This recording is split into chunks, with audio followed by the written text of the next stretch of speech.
يعني تقريبا التصرف الإسباني ما كانش في مستوى الثقة والصداقة اللي كانت نعم، موجودة. وتضررت إسبانيا اقتصاديا من هذا الأمر. أكيد تضررت. طيب، فيما تتضرر إسبانيا اقتصاديا من هذه العلاقة السيئة مع الجزائر، تستفيد دولة أخرى متوسطية وهي إيطاليا، والتي تجمعها بالجزائر علاقات صداقة تاريخية لنقل. هل الموضوع موضوع شراكة اقتصادية، شراكة استراتيجية أبعد من ذلك؟ مثل ما قلت لك، التبادلات مع إسبانيا ما انقطعتش، لأن التبادلات بين خواص، أغلبها بين خواص. فيه بعض العقود التجارية ما زالت سير المفعول حتى تنتهي، ربما تتجدد أو لا تتجدد، ما ناش عارفين، نشوف ظروف.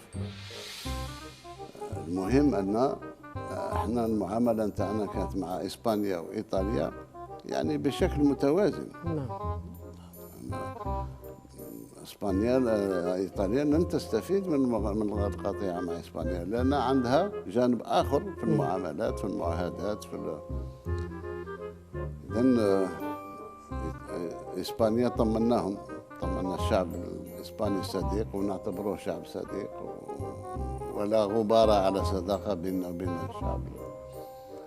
أننا نواصل مسؤوليتنا في تموينه بالغاز، وما ندخلش هالأمور في متاهات سياسية. تستمر الجزائر في تمويل إسبانيا بالغاز، وحتى كانت فيه زيادة بعد الطلب نتاعهم، زدناهم، ما يهمش.